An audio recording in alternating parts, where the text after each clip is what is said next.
کے لیے سچ کے لیے مقابلہ کیا۔ تمام موجود یہاں پر تمام معزز خواتین و حضرات، السلام علیکم۔ سب سے پہلے تو میں شہید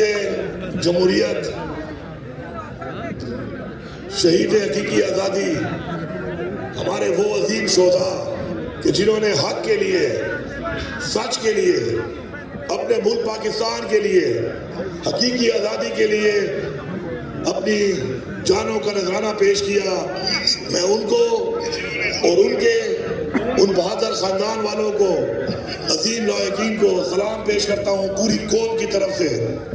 اور وعدہ کرتے ہیں یہاں پہ موجود تمام لوگ اور پاکستان کے اندر اور پاکستان سے باہر موجود تمام پاکستانی کہ انشاءاللہ ان شہیدوں کا خون رائگاں نہیں جائے گا، اور انشاءاللہ جب تک ہم اپنی حقیقی آزادی حاصل نہیں کرتے، اس ملک میں وہ نظام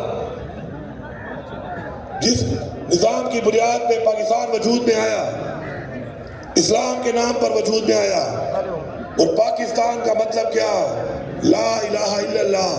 اس بنیاد پر وجود میں آیا۔ لیکن آج ہمارے وہ بزدل، بے رحم حکمران جو کہ پاکستان کے آئین کو بھی روند رہے ہیں، پاکستان کے قانون کو بھی روند رہے ہیں، انسانیت کو بھی روند رہے ہیں، اسلامی تعلیمات کو بھی روند رہے ہیں، ان کو یہاں سے میں پیغام دیتا ہوں کہ فرعون نے بھی طاقت کے نشے میں آ کر یہ سمجھا تھا، یہ سوچا تھا کہ یہ طاقت ہمیشہ رہے گی، اور یہ طاقت اور یہ تکبر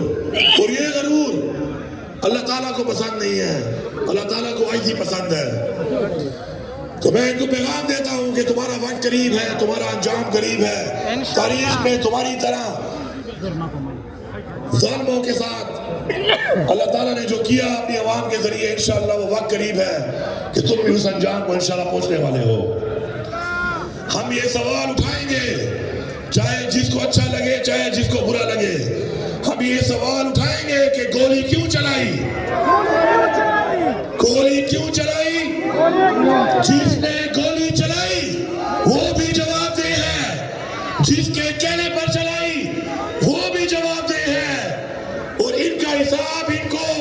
اس جہان بھی دینا پڑے گا اور اس جہان بھی دینا پڑے گا۔ ایک انسان کا قتل پوری انسانیت کا قتل ہے۔ انسانیت کے قاتلوں، یاد رکھو یہ بات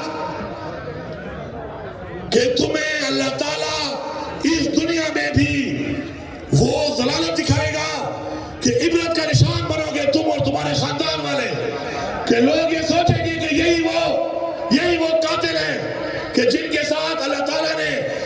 اس طرح تذلیل کر کے اس دنیا میں دکھایا، اور عبرت کا نشان بنو گے کہ دوبارہ کوئی بھی اپنے نہتے اور معصوم لوگوں پر گولی نہ چلا سکے، قتل نہ کر سکے۔ یہ بچے قوم کے بچے ہیں، تمہارے گھر میں بھی بچے ہیں، انشاءاللہ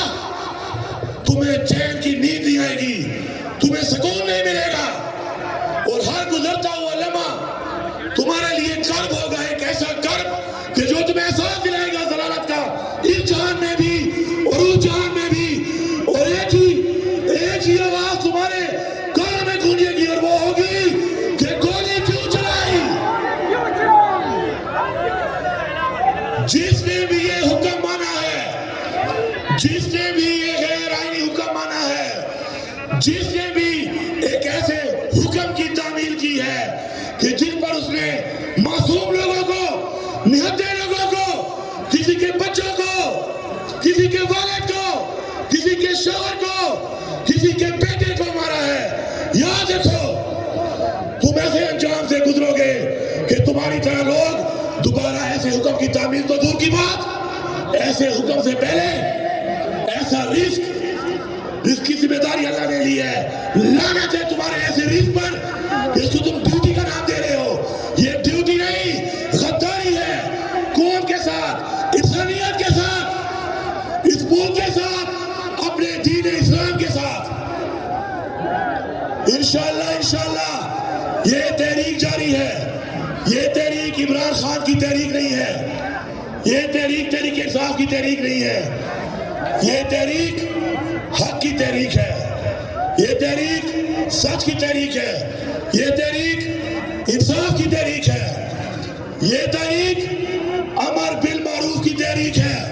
جس کا حکم ہمیں قرآن میں دیا گیا ہے، جس کا حکم ہمیں اللہ تعالیٰ نے فرمایا ہے۔ اے اللہ، ہم تیرے سے وعدہ کرتے ہیں کہ انشاءاللہ اس حق کے لیے، سچ کے لیے انشاءاللہ ہم قربانیاں دیتے رہیں گے، اور انشاءاللہ ایسے ظالموں کے خلاف انشاءاللہ ڈٹ کر مقابلہ کریں گے۔ اور جب تک پاکستان میں قانون، انصاف اور اسلام کا نظام نہیں آتا، انشاءاللہ ہم ان کو انشاءاللہ اپنے سینے پیش کرتے رہیں گے۔ میں آخر میں پورے پاکستان کی قوم پیش ہی کرتے رہیں گے اور پوری دنیا پاکستانیوں سے مخاطب ہوں، اگر آپ یہ سمجھ کر کہ آج یہ گولی مجھے نہیں لگی خاموش رہیں گے تو کل یہ گولی آپ کو بھی لگے گی۔ یاد رکھو، کل یہ گولی آپ کے بچے کو لگے گی، کل یہ گولی آپ کے بیٹے کو لگے گی، کل یہ گولی آپ کی بیٹی کو لگے گی۔ یہ سوچ کر خاموش رہ کر آپ اس قوم سے بھی غداری کرو گے اور آپ اپنے دین اسلام سے بھی غداری کرو گے۔ انشاءاللہ وقت قریب ہے کہ اسلام کا بول بالا ہوگا، حق کا بول بالا ہوگا، سچ کا بول بالا ہوگا، اور عمران خان کی قیادت میں انشاءاللہ یہ عظیم قوم، پاکستانی قوم انشاءاللہ ایک ہی نعرہ بلند کرے گی کہ تیرا میرا رشتہ کیا، تیرا میرا رشتہ کیا، پاکستان کا مطلب کیا، پاکستان کا مطلب کیا۔ اللہ تعالیٰ یہاں پہ موجود لوگوں کو اور جو بھی اپنے گھر میں موجود ہیں اور ان شہیدوں کے لیے اور زخمیوں کے لیے دعا کر رہے ہیں، انشاءاللہ میری دعا ہے آج کی بابرکت محفل کے توسط سے کہ اللہ تعالیٰ اس کو اجر دے۔ اور شہداء کے لیے ہم کیا دعا کریں گے؟ یہ شہداء تو ہماری مغفرت کا باعث بنیں گے انشاءاللہ۔ آپ سب کی بہت مہربانی، اللہ آپ کو آباد رکھے، خوشحال رکھے، بہت شکریہ۔